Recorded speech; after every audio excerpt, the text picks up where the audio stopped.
Can you hear me? Okay. I'm not very good at technology, so even a simple mic gives me problems, but hopefully everybody can hear. We got a great crowd tonight. Very, very happy to see so many people here. I'd like to welcome you all to the University of Arkansas Community College at Morrilton. This year is our 12th year to bring this program to campus, and we are so excited. We have another program in the morning at the Morrilton High School Devil Dog Arena, where we have about 1,650 students from the 6th through the 12th grades that will be coming to see Mr. Shaffir. So we are very, very pleased at the turnout for the schools as well. But for the past 12 years, we have presented this program in conjunction with the United States Holocaust Memorial Museum in Washington, D.C. For over a decade that we've partnered with them. And the unique thing about this program is that the speakers, the volunteers who speak, don't charge a fee. They are all doing this as volunteers. We share the expenses of travel, actually with the University of Central Arkansas, that will do a program tomorrow night. And this was in part funded also with for the transportation cost. With a grant, a Giving Tree grant from the Conway County Community Foundation. So we would like to thank them for that. You know, we want to provide as many people in this area with the opportunity to hear these firsthand stories for as long as we can. It's now been 75 years since the concentration camp Auschwitz was liberated, and these programs are becoming more and more rare, and we are so grateful that individuals like Mr. Shaffir are willing to do this. It's very important for people to hear this firsthand. There's nothing like it. You can read a book, you can watch a movie, but to hear a firsthand story is a very moving and emotional experience. And the 11 people that we've had previously have all had very unique and different stories. So we would like to tell you a little bit about how the program will work. Mr. Shaffir will speak for 30 to 40 minutes. I'm not sure exactly how long his program is, but then we'll follow with a question and answer, and we will come around with a microphone. You can raise your hand, and we are live streaming the event. That's the camera you see there. We are live streaming this to the University of Arkansas Community College at Rich Mountain in Mena, Arkansas. So we have a group watching from there, and we'll give them an opportunity to text in some questions as well. We are also joined by Emily Potter, who is the Senior Program Coordinator with the Office of Student Affairs at the museum, and she's going to help moderate the question and answer session. Due to the flu and the cold season that is happening right now, we are not going to have the traditional recession line at the end where the speaker volunteers to shake hands with everybody. I hope everybody understands that, but we will again, take as many questions as you have. So I would ask that you silence your cell phones and please refrain from taking any flash photography during the presentation. So it's my pleasure to welcome, and I hope you will help me welcome Mr. Nat Shaffir.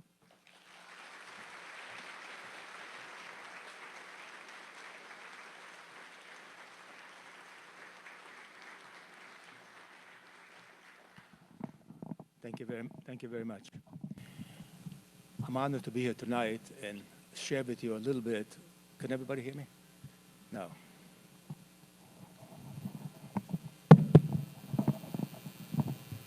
How about now?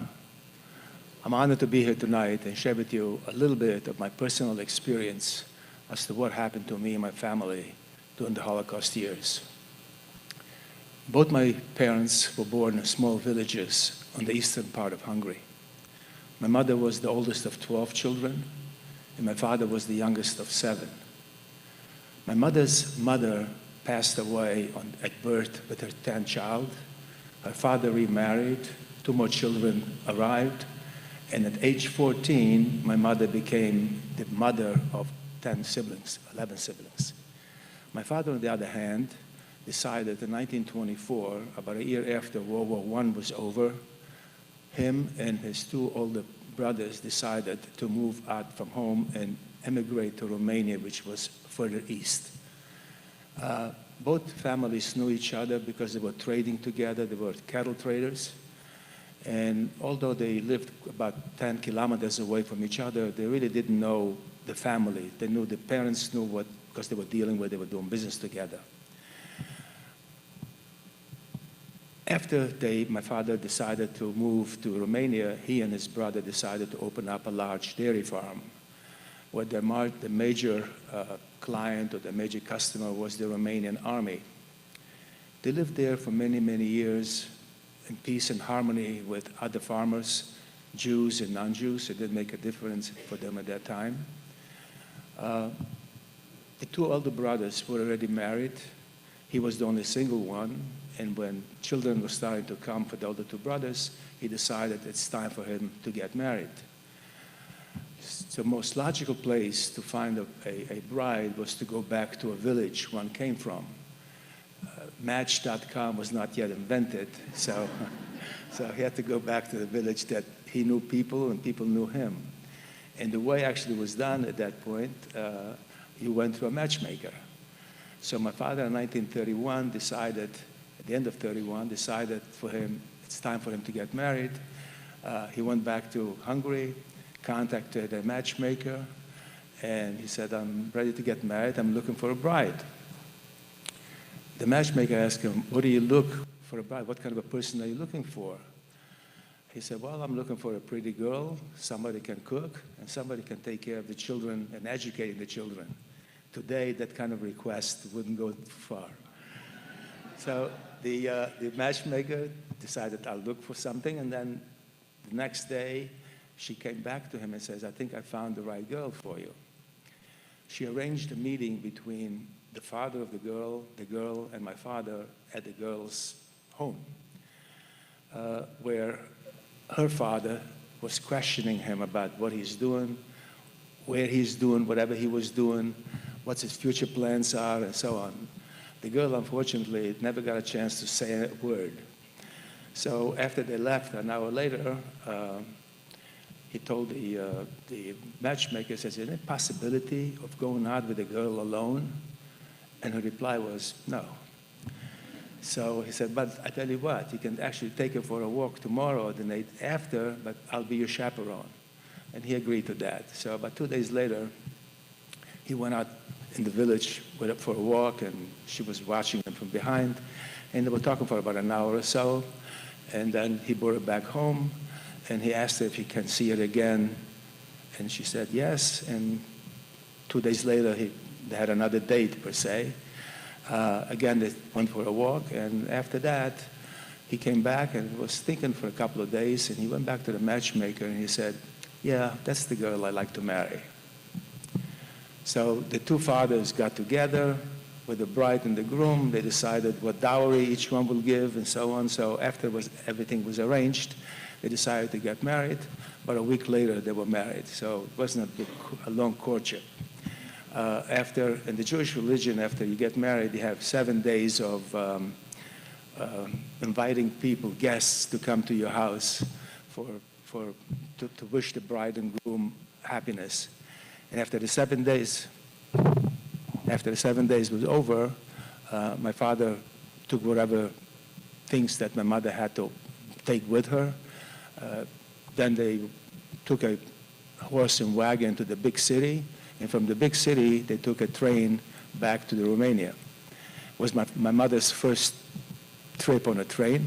These small villages did not have much of a large transportation. He brought her back to the farm. Before long, 3 children were born, 2 girls and a boy, and I'm that boy. We lived on that farm, as again, in peace and harmony with everybody. We had one of our neighbors was a priest. That priest used to come by once a week and ask my father for a donation to the church and some dairy products for some of his congregants who couldn't otherwise afford it. In almost 18 years, my father never once denied such a request.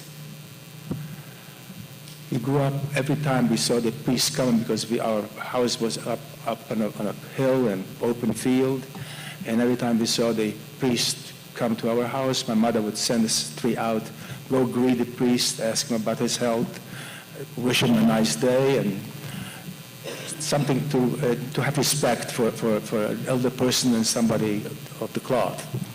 And we did that for many, many years. I went to kindergarten. I started first grade. life on the farm was pretty exciting for a young child. It was very primitive. We did not have any running water or electricity, but it was a good life. One day in 1942, the same priest showed up, but this time he came with a police officer and 2 armed guard soldiers.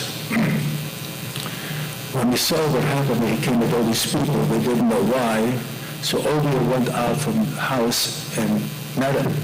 When we came close to him, he's looking at the police officer and pointing at us, and he said to the police officer, ask them to. So we were turned over to the authorities. The same priest, for 18 years, asked and received favors from my father.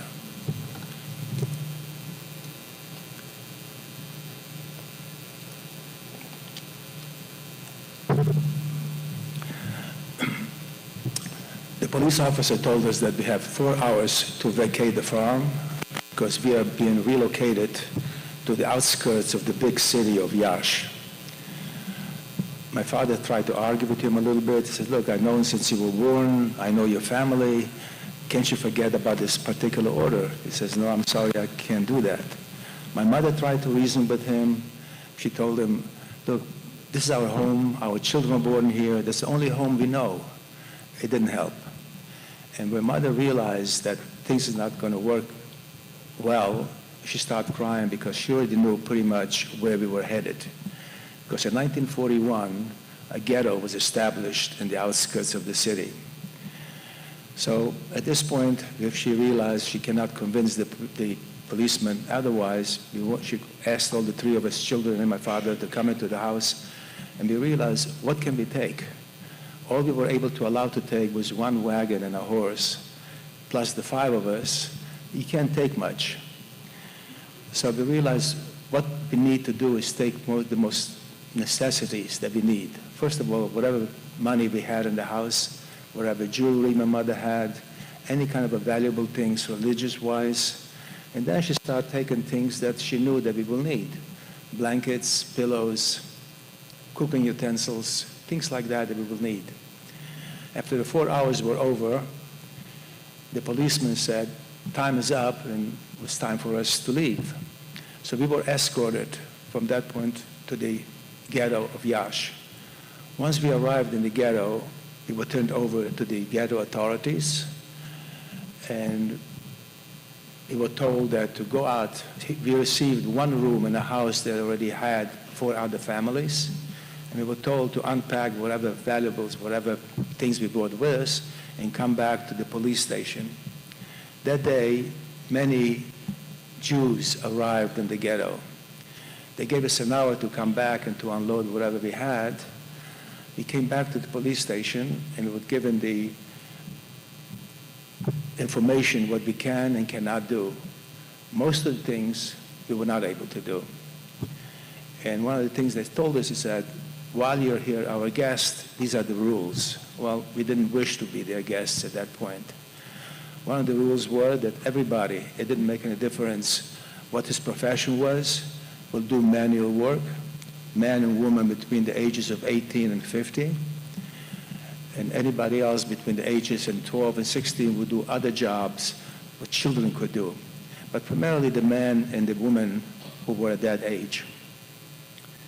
My father's job was to sweep the streets during the summertime, shovel snow in the wintertime, and among his duties was to clean the farmer's market every Thursday because that was the farmer's day, the farmer's market day. My mother's job was she became an orderly in a hospital where she scrubbed toilets and scrubbed floors, manual work, things that people really didn't want to do. For a while, we didn't know what actually to expect from all the ghetto things because money we were not given, but we were given ration cards for various products or various things that we would get in lieu of getting paid.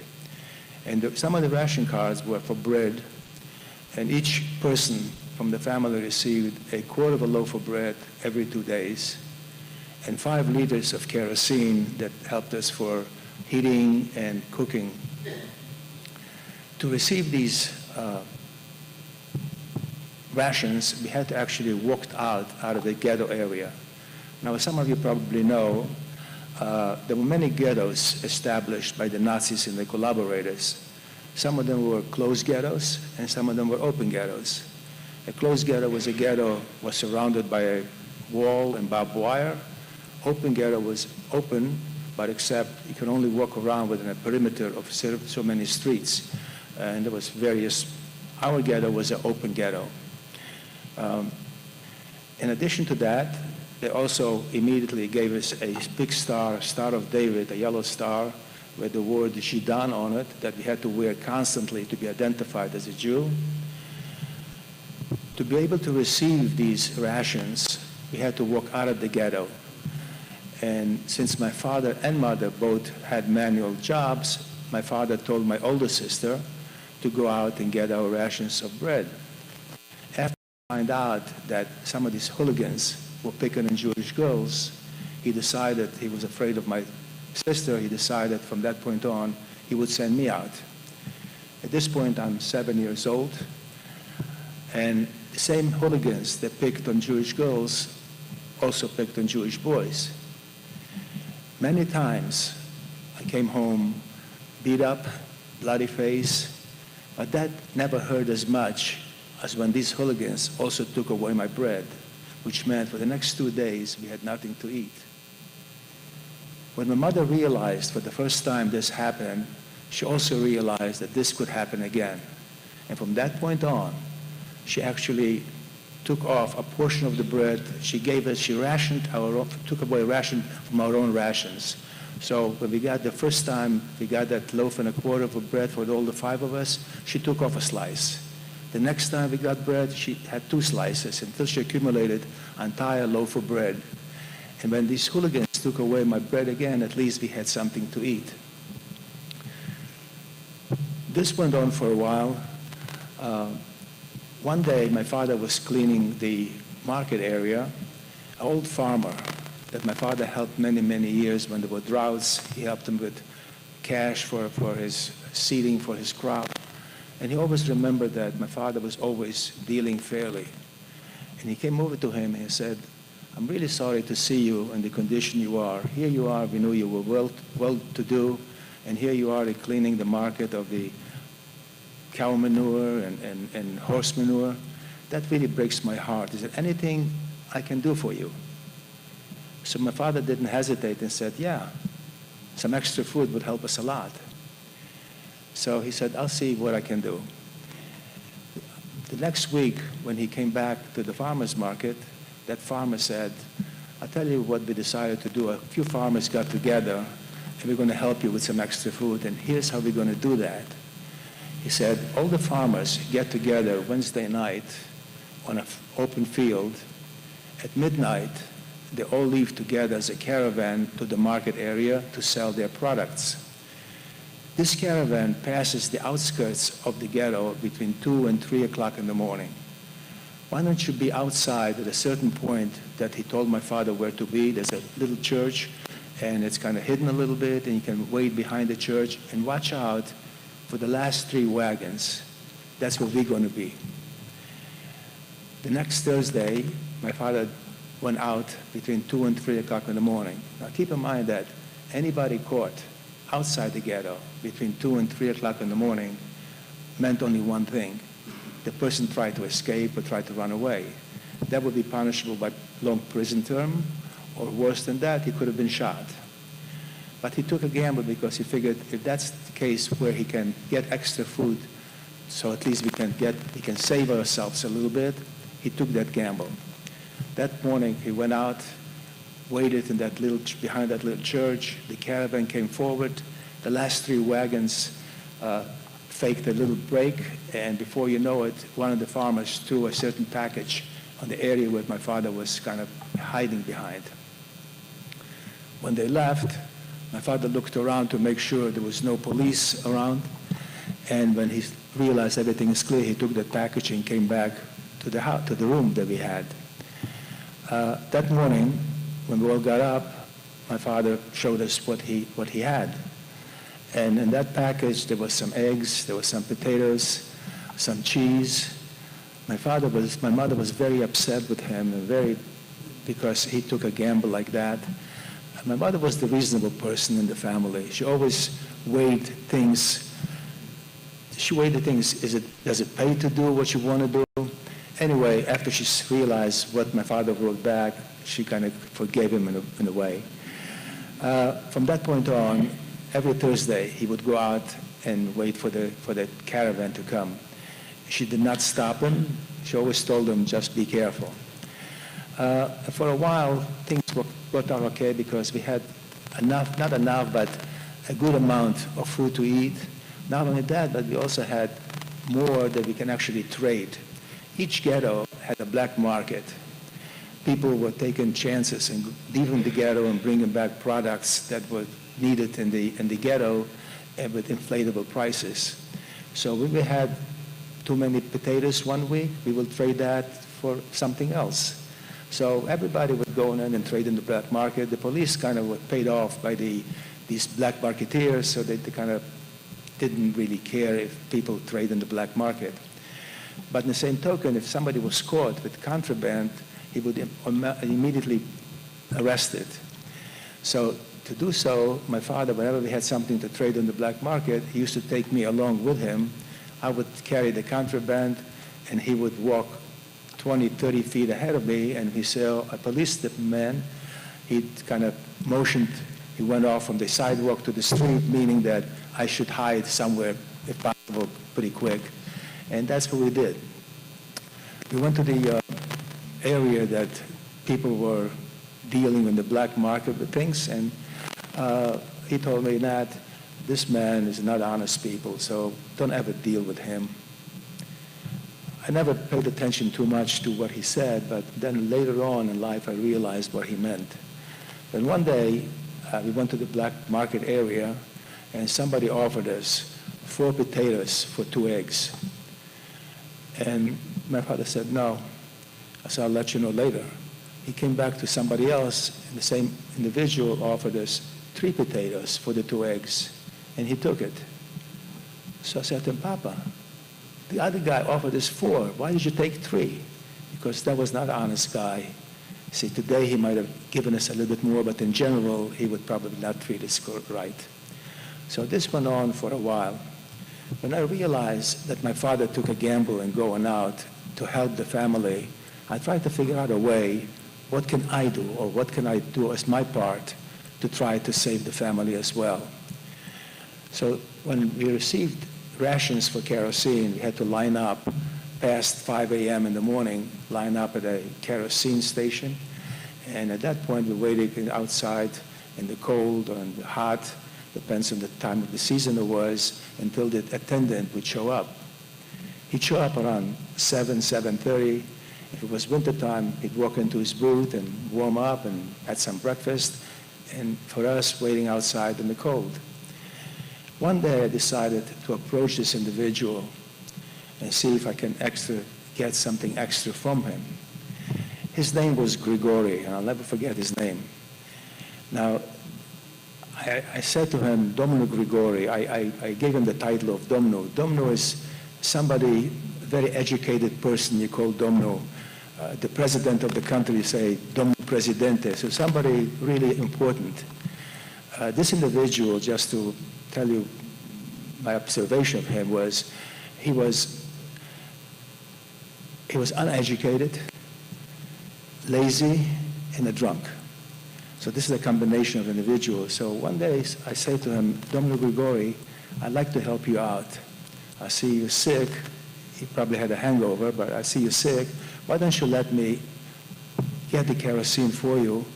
And if it pleases you, I'll do your job. If it pleases you, give me some little extra kerosene because I have a little sister at home. She's sick, and a little extra kerosene would help us. So he said to me, you little Zhidan, I mean, you little child, or little Jew. I was not a very tall child at the time. He said to me, you want to help me? I said, sure. And he didn't say anything. The next week, we all lined up again to get our kerosene, but instead of him going into this booth to keep warm, he looked around the aisle, the older line that we were lined up, and finally he caught my eyes and he said to me, kind of motioned to me to come over. And he said to me, okay, little Jadon, let me see what you can do. Even for a 7-year-old, it was not a big deal to pump a little kerosene and then put it into a can. So I did that. He said, he didn't give me anything. That was that week. The next week, I still didn't get anything from him. And I realized what a dummy I must have been, just offering to help him, but yet didn't get anything in return. On the 4th week, he said to me, little Jadon, next week, bring an extra can with you. From that point on, he always gave me an extra liter, liter and a half. And depends how drunk he was, he would actually offer me twice the same thing because he forgot that he already gave me some. And that went on for a while, and we kind of become friendly. Every time, whatever he had left over from lunch, he used to tell me if it's a chunk of cheese or a piece of cornbread, he said, take that for your little sister. Now, he knew very well that I would save that and share that with my entire family. But he knew that saying to your little sister, he kind of got away with that. This went on for a while. After a while, the farmer used to bring food for us every Thursday morning. One day, that caravan kept going. These 3 farmers never stopped. My father looked at him. He looked back at my father and kind of motioned with his head like, no, there's not going to be any food today. Later on, when this farmer ran into my father on the market area, he said to my father, I'm really sorry, but we cannot help you anymore because there's certain farmers told the police that some farmers are helping Jewish people. For us, we didn't mind. I mean, we can take care of ourselves, but our families, we worry about our families. So, of course, my father thanked him very much for all the months that he gave us some food. He said, by all means, we understand. In June of 1943, a sign was posted in the ghetto stating that every individual, man between the ages of 18 and 50 must assemble in the courtyard of the center of the ghetto. The night before, my father was to be assembled in that courtyard area. None of us were able to sleep. The next morning, before he actually went to the assembly area, I asked my father, I said, Papa, can I walk with you to the assembly area? And he said, sure. We walked hand in hand. We didn't say a word to each other. And the more we walked, the more I kept his hand very tight. And finally, we got to the assembly area. He said to me, Nat, it's time for you to go back. And at that time, he turned around to me, facing me. He put his 2 hands on my shoulders, and he said 5 words to me, that these 5 words will stay with me for the rest of my life. He said to me, Nat, take care of the girls. You can't imagine the pressure that puts on a 7-year-old child to take care of his mother and his 2 sisters. I could have said, I'll try my best, or I'll do whatever I can, but instead I told him, I'll take care of the girls, Papa, I will. And from that point on, no matter how tough was things going on a daily basis, I always remember these 5 words that my father said, take care of the girls. And I figured if I don't survive, chances are neither will they. And that kind of kept me going all this time. While my mother was working in the hospital, since she actually was the mother of 11 other children, siblings, she knew exactly what children needs to be done. If somebody had a cold, what remedies, because there were no penicillin at the time. So what remedies can you cook up to make sure it makes these children better? So she was working in the children's ward. One day, while she was scrubbing the floors there, she heard a child wheezing that couldn't catch his breath. She realized there's a problem with that child. She ran right over to his bed, tried to massage his heart, and starting to call out loud for the doctor to come forward. The doctor came. He realized the child was almost blue in his face. He couldn't breathe. They took him back into the operating room. They operated on him, and he survived. That child was the child of the police chief of the city. Now, many times, people said, well, how did you survive? What happened? Well, luck had a lot to do with it. when that police officer, police chief, heard that somebody saved his child's life, when he came over to the hospital, he said, "I'd like to meet that person." So the doctors told him, well, she's a Jew. I still would like to meet her. So he came over and said to my mother, "I really appreciate it. Thank you very much for saving my child." His mother, the child's mother, from time to time, while the child was in the hospital, would bring my mother something, but on the same token, she still was not able to do various things in the hospital. She could not do other jobs that she wanted to do. So that police officer, the police chief, said to him, "Are you a nurse?" And my mother, without hesitation, says, "Yes, I am." "So why are you scrubbing floors? Why aren't you a nurse?" So she said, "I didn't get the opportunity to do so." Anyway, after the police chief left, the doctor called her into his office and says, "You can be a nurse, but you cannot dispense any medication," because they were afraid that some of the Jewish people, if they become nurses, they'll steal the medication and take it into the ghetto. So my mother did everything what a nurse was doing, probably better, but she could not dispense any medication. So that day that we assembled at the middle of the ghetto, that day my father was shipped to a slave labor camp. We didn't know when, if ever, going to see my father again. It took a long time.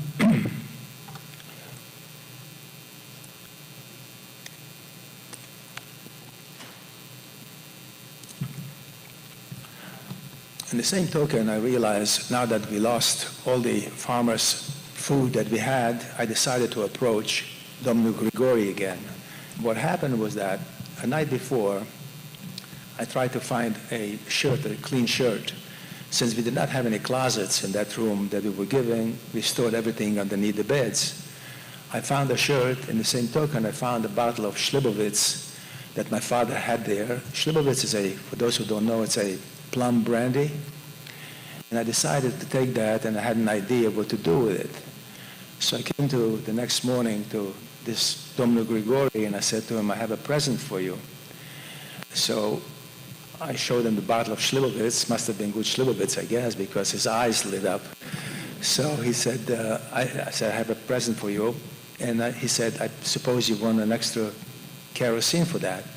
He says, "No, what I would like to have, if it pleases you, another ration card for a family of 4. And here I'm about 7.5 years old trying to negotiate. So he didn't say anything. About 2 weeks later, he showed up with a ration card of a family of 4, which meant that we could have it officially an extra loaf of bread every 2 days, another 5 liters of kerosene once a week. That gave me the opportunity to be able to trade with different people. In the same token, my mother very highly believed in education. Since Jewish children could no longer go to school, there was an old rabbi and his wife, that his rabbi was teaching us some religious studies and his wife teaching us secular studies. And for that, my mother always used to tell me, "Nat, take a slice of bread to the rabbi.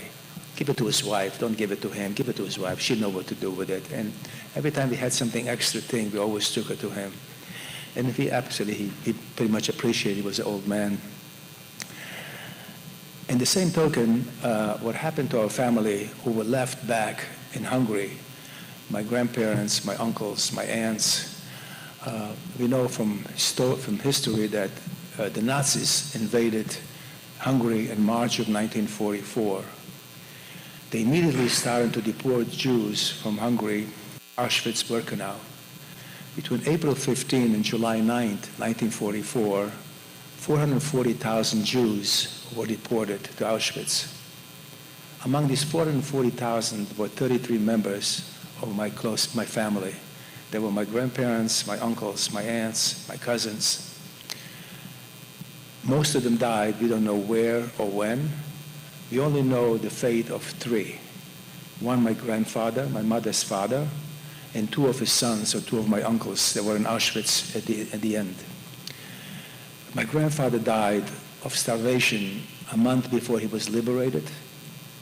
2 of my uncles survived liberation, One was 21 years old and one was 22 years old. Each one weighed 6 pounds. So you can imagine the condition these people were in. When the Red Cross came into these camps and they saw the people, what they looked like, they were looking like walking skeletons or skin and bones. They put them on ships to send them to Sweden to recuperate. Sweden at that point during the war was a neutral country. Unfortunately, one of these two brothers did not survive to arrive to Sweden. He died on the way and he was buried at sea. One did finally make it to Sweden, where he was there for 4 years in a hospital and a sanatorium to gain his weight and his health back. After that, he finally immigrated to the United States. So from 33 immediate members of my family, only one person survived. And that happened to a lot of us, that some of them did have some people who survived and some did not. After the war was over, we were liberated by the Russians. We still didn't hear from my father all this period of time. People start coming back to the ghetto from these slave labor camps or forced labor camps. And every time one of them came back, I used to run over to him and says, "Have you seen my father?" Most of them said no. One day, one individual said, "Yes, I saw your father about a month ago, and he was in good health." So I thought to myself, if you saw him a month ago and he was in good health, chances are he probably would survive. And one day he just showed up. He hitchhiked on Russian convoys, walked a lot, hitchhiked on wagons, and finally made it back to the ghetto. We were there for about 3 days, and then he said to me, "Nat, it's time for us to get back to the farm, get everything set up so we can get the family back." So we went. And then he said, "Just before we go to our farm, let's stop at that old farmer that helped us all these months and thank him officially." And we did. And the farmer was very happy to see us. He invited us to a meal. And after we finished the meal, he said, "Where are you going from here?" And my father said, "We're going home, of course." He says, "I wouldn't do that." He said, "Why not?" He said, "Because that farm no longer belongs to you." That farm was divided into 3 sections. One of the sections was given to the priest and his family.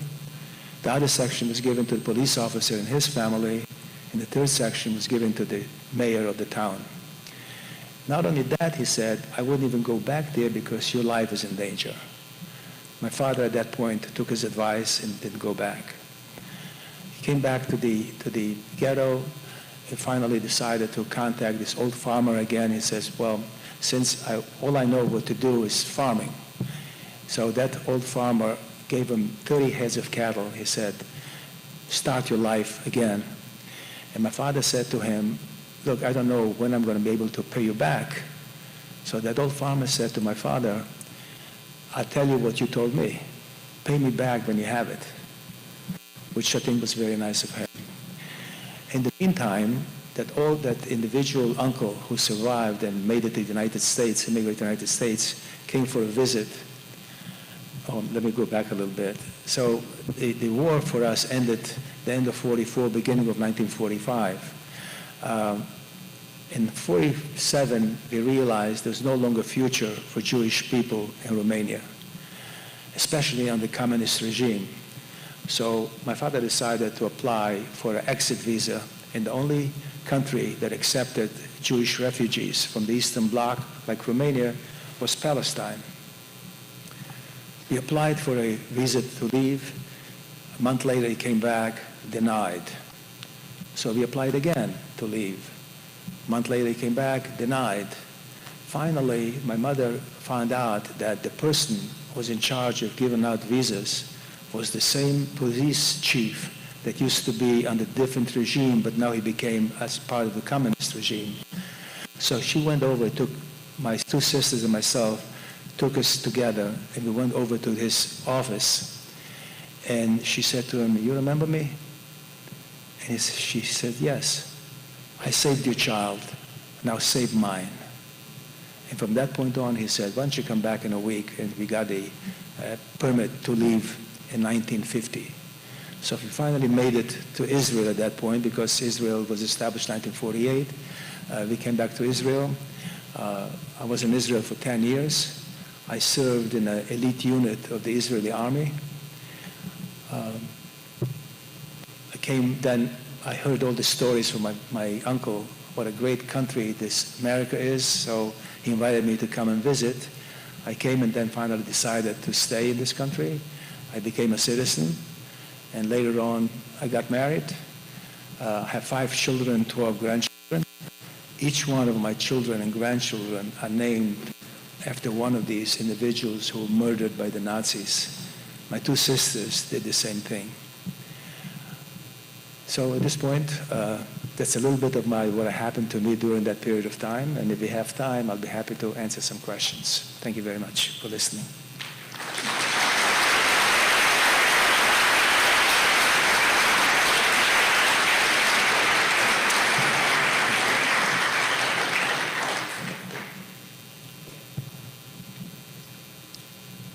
So we've got some microphones here, so if you have a question, if you want to raise your hand, and we'll try to get to you, and you can ask Mr. Shaffir a question.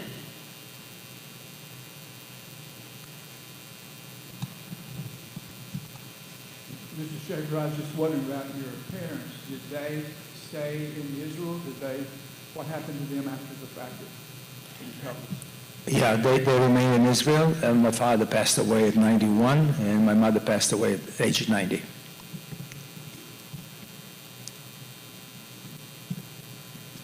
Thank you so very much, sir, for your presentation. It's very touching. I'm right here. Oh, thank you. I was just wondering, you've been betrayed, and you've seen the worst of humanity. At the same time, you also saw the best. But how do you rebuild your trust in humanity? How do you rebuild your trust in humanity after being betrayed so many times? It's very hard. For a long time, I couldn't really speak about that, like so many other survivors. But finally, I realized that in the 30s and 40s, we had a big enemy, Hitler and his Nazi regime. Today, we have another enemy. It's time. Most of us are in their 90s. We don't live forever. I'm 83, and I'm one of the youngest ones. So I have maybe another 8, 9, 10 years to live. So we try to tell the stories that we know, that eventually people like you, young people, would know that one day in March of 2020, a survivor spoke to us, and I remember what he said. So at least I hope that will be our voices. And that's my new way to believe in humanity again, because it was a very hard time after 32 members of your family are murdered, to get back. Thank you. Do we have an online question from our people who are streaming yet? Just a quick comment. The Holocaust Museum in Washington, D.C. is the best museum in Washington, D.C. Thank you. Thank you.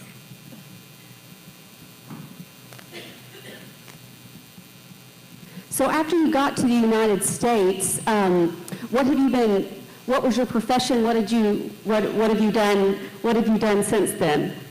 Well, since I got my experience as a youngest black marketeer, I went to business. So I did have a company. I was in business until about 14 years ago. I retired and then started volunteering at the Holocaust Museum.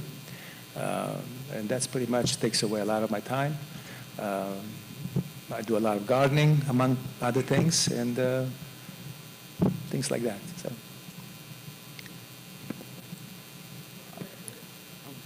I was just wondering, did your dad ever talk about how it was like to feel liberated? I'm sorry. Can you say that again? I said, did his dad ever talk about what it was like to be liberated? Did your dad ever talk about what it felt like to be liberated? We never spoke at home. We never spoke a lot about that. It was too painful to speak. But from time to time, he used to tell people when we gathered in our house, he said he always used to take me along for his protection. But one of the things we always discussed, he said, what makes people do what they do? Why would he priest who's supposed to be handing with humanity, turn us into the authorities, an old farmer would risk his life and the life of his family to help us. And we realized some of them had monetary value and some of them had heart value. And that's what happened to us. So we always remember that. We have a question over here.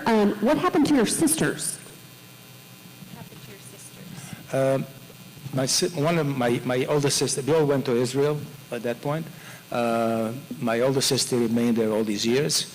My younger sister married somebody from Europe, and they lived in Europe for a while until about 5 years ago. She married a Holocaust survivor as well from Poland. And after he passed away, she moved to Israel as well. So they're both living in Israel now. There's a young lady here I'd like to. Were you devastated when the priest betrayed you? Were you devastated when the priest betrayed you? Yes, I was. And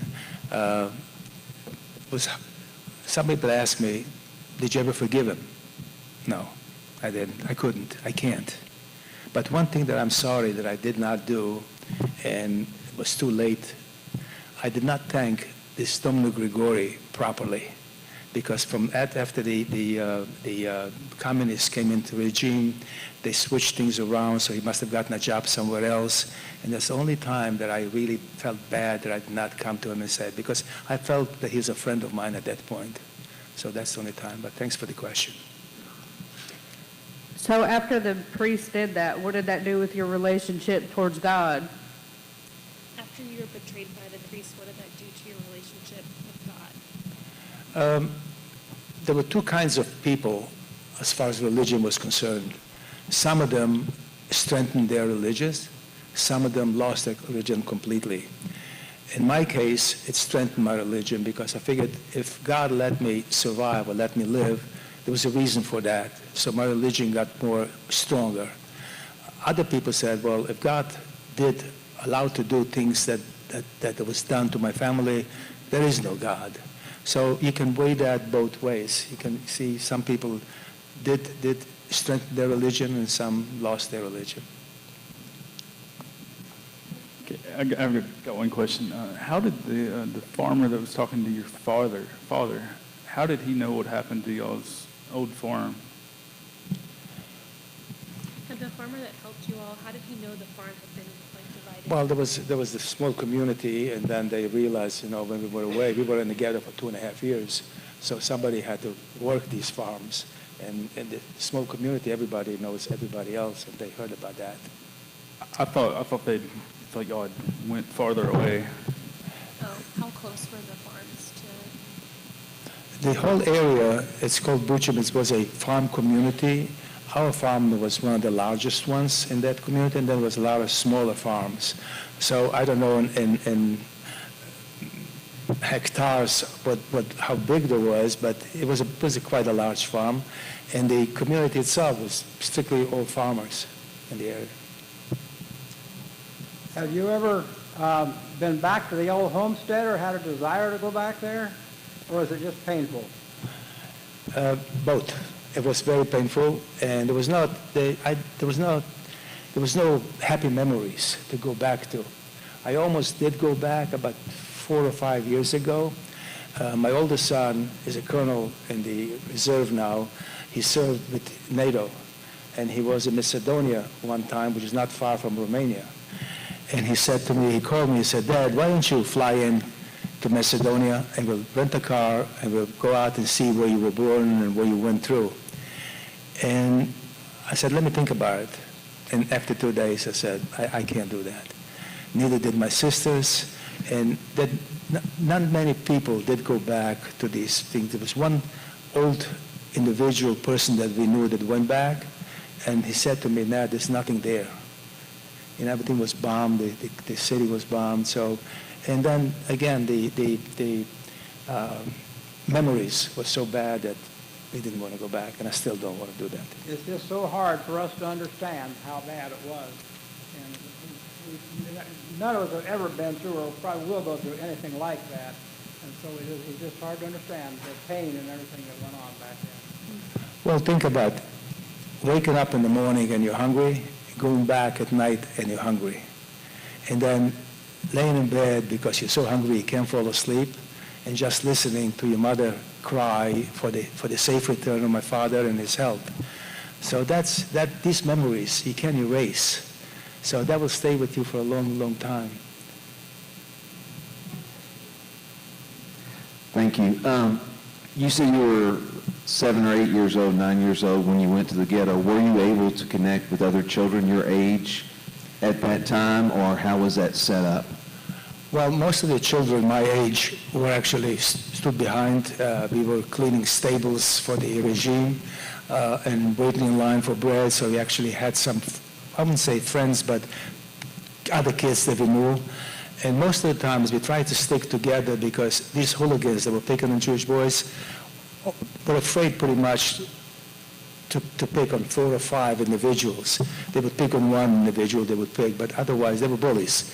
So that's what happened. So one individual in particular that went to Israel in the same time that we did, and we went to school together, we were in the army together.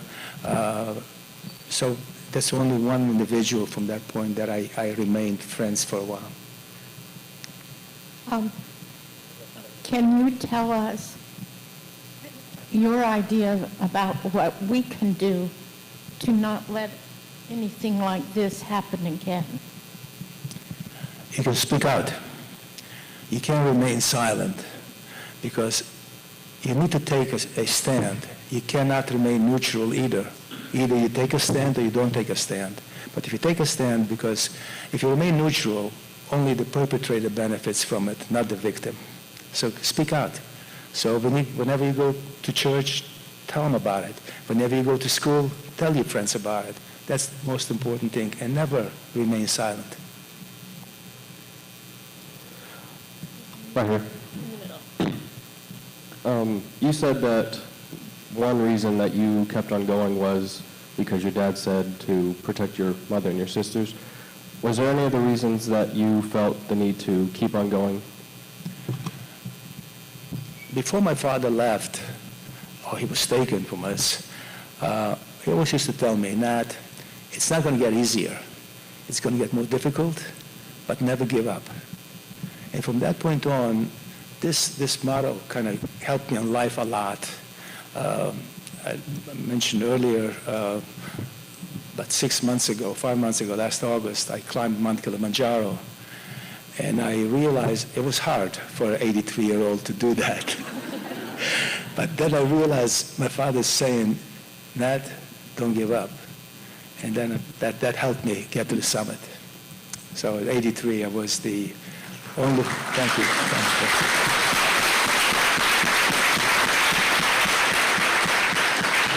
Thank you. What happened to your father? What happened? Oh, what camp was he in? What camp was your father? He was in a forced labor camp. He was laying the railroad tracks between Romania, Poland, towards Russia.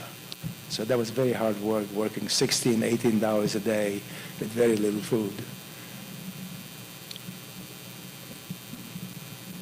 Others who were living around the ghetto at the time you were there any other people other than perhaps maybe that group of farmers who realized what was going on and helped or did anything for the cause?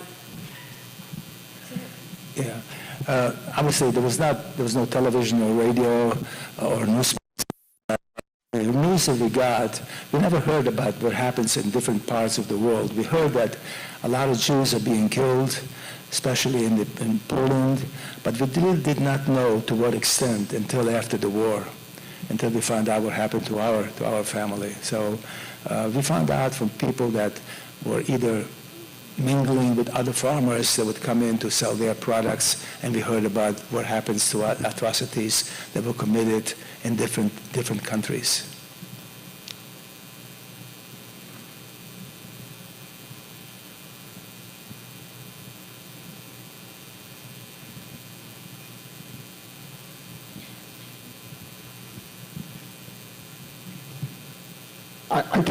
I teach world history and American history at Stuttgart High School here in Arkansas. And And if you could speak to an audience of educators, particularly at the high school level, what things would you ask us to convey to our students about the Holocaust? Well, we know right now that a lot of schools do have teaching about the Holocaust. I think the schools locally teach about the Holocaust. So that's very important that young people like that know what happened, because after we are gone, there's not going to be anybody to teaching us except in school. And it's very important for people like you to come together and listen to a person like me, that you know exactly what happened during this period of time. So that's we have to do what we can to keep that alive. That's what the Holocaust Museum is, our voices for the future.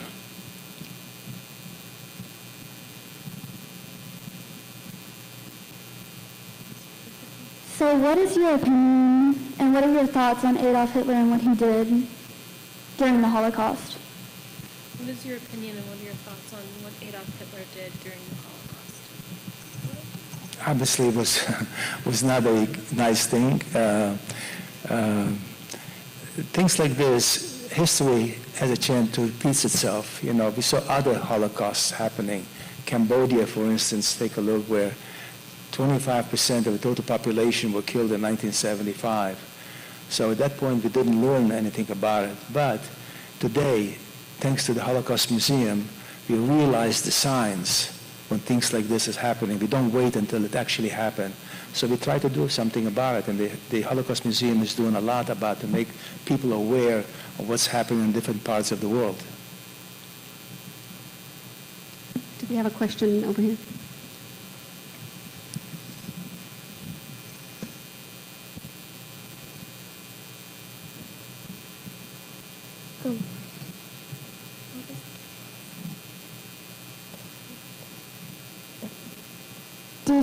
Did your parents get paid for the job that they were doing? Did your parents get paid for the jobs they were doing? No, they did not. We got some bread in return.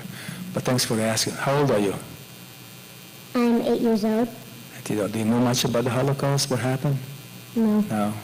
I think maybe your mother should probably tell you when you get a little older. She'll probably tell you what happened. But it's very important to know, and thank you for asking the question. And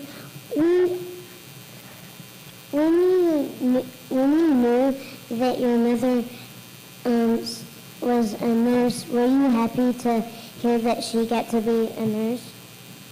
Are you happy to hear that your mom got to be a nurse? Well, it helped a lot. It helped out a lot, especially later on. And that's what I meant when we said we have to be lucky. It's lucky that my mother happened to be the nurse in that particular time. It's lucky that my father got a job cleaning up the manures from the oxen and the horses. Happened to be right there to see these farmers. So all these things helped a lot, being lucky too. So. Why did you go into hiding?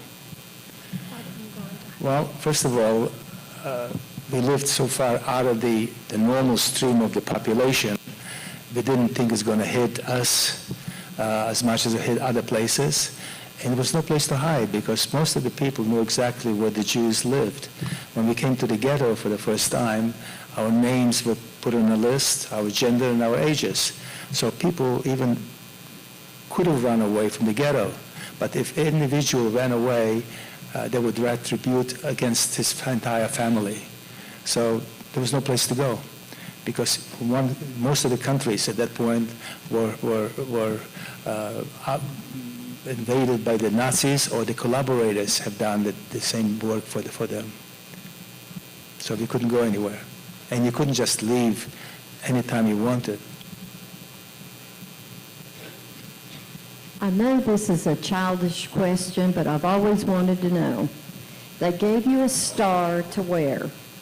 Why did you wear it? What would happen if you didn't? If it's a grown-up, prison. If it's a young child like me, they would probably be slapped around a couple of times pretty badly. So there was a lot of fear of not wearing one. And every time, because the individuals were taken out to different jobs during the day that would be going out of the ghetto. So all the population knew these people who go in with a shovel and a broom or whatever they were doing that day, these are Jews. So in addition to making us do manual labor, they also try to degrade us to the point that other people in the community, oh, these are Jews. You know, for a while, I remember that since we could not able to go to school anymore, I lost about 2.5 years of my schooling. And when we went back to school, most of the children, the non-Jewish children, thought that the Jewish kids are dumb because 10 years old and you're still in second grade. And you didn't go by age. If you did not finish first grade, you kept going back until you finished first grade. So we caught up later on, but in the meantime, in the beginning, most of the kids were older than the regular kids in that class. So. Final questions?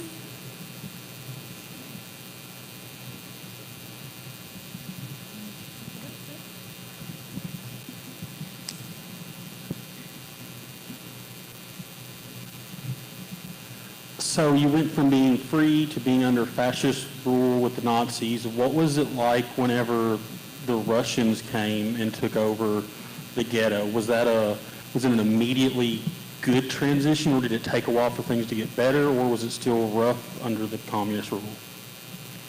How was it you went from being free to fascism?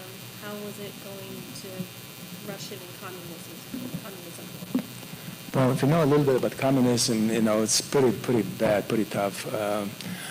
Although we were able to go back to school as children, but nonetheless, anti-Semitism was very rampant under the communist regime as well.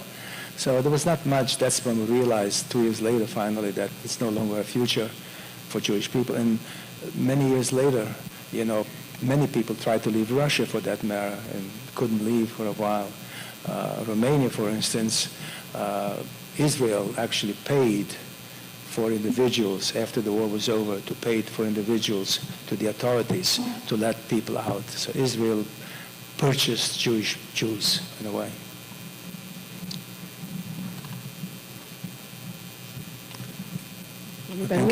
Thank you very much for listening. I appreciate it, and have a nice evening.